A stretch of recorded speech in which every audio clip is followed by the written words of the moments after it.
These macroeconomic charts will blow your mind. I keep saying it, but it's true. Here we go. US dollar valuation in the 97th percentile. This comes from Merck Investments and Bloomberg.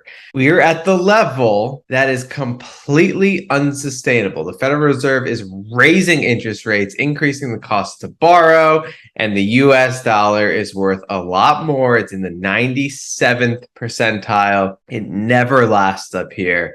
And that's because it destroys the economy, the world economy, when this happens. So that's the backdrop. The Fed is fighting inflation, raising interest rates.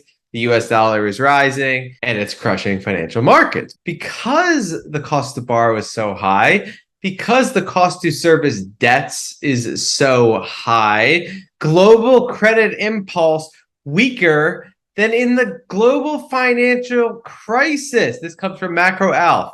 We're talking credit conditions worse than the great mortgage meltdown.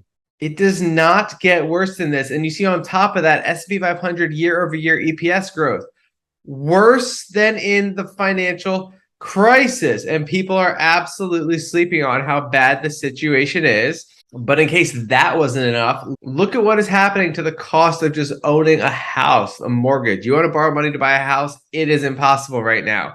The year-over-year relative change in 30-year mortgage rates has no historical precedent. What do you think is going to happen to the mortgage market now?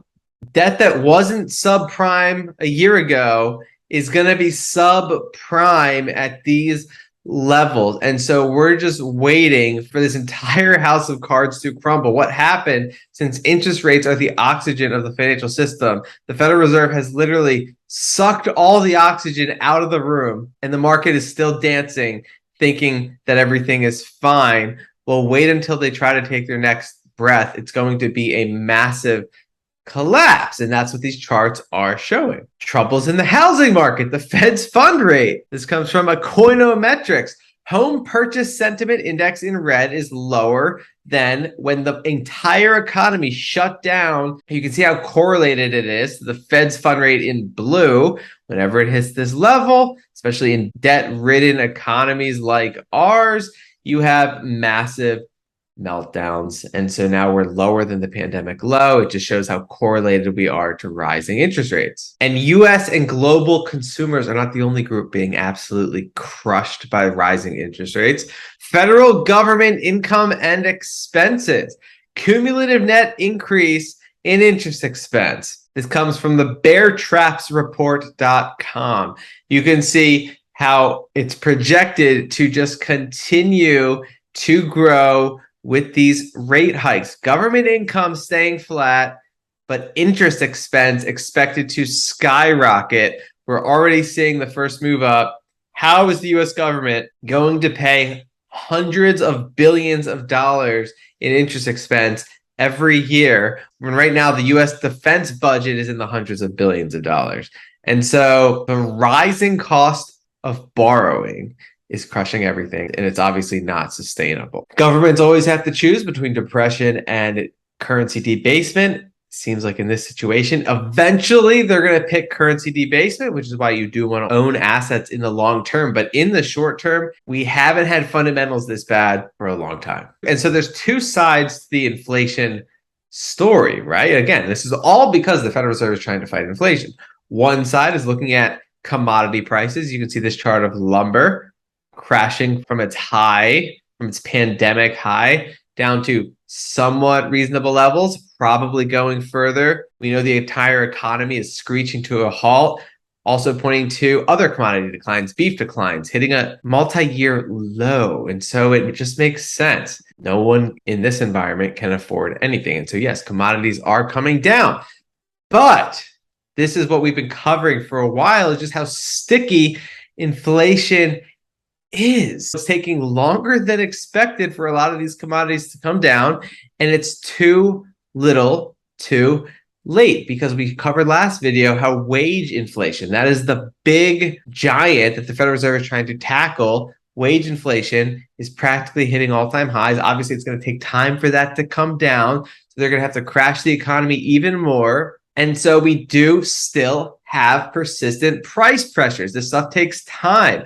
They're trying to kill inflation. It's going to take way longer than they're expecting because it's stickier than they're expecting. This shows the change in the consumer price index. We're still at way higher levels than we were in 2019 and 2020. You can't cut interest rates when levels are this high, which means you can't stop destroying the economy when levels are this high. This is serious stuff. Now, what is absolutely fascinating to me is positioning, because a lot of what we're covering is known by the institutions, which is why you have asset allocation to global stocks at an all-time low. In dark blue, you can see asset allocators' exposure to stocks being lower than the 2008 crash. And again, you have to be contrarian by nature. When was the best time to buy stocks? In the midst of the 2008 crash. What is going on right now is people are short, at least the fund managers. And so the more this gets skewed, the more wrong it is, which is why I am absolutely not ruling out a short-term short squeeze.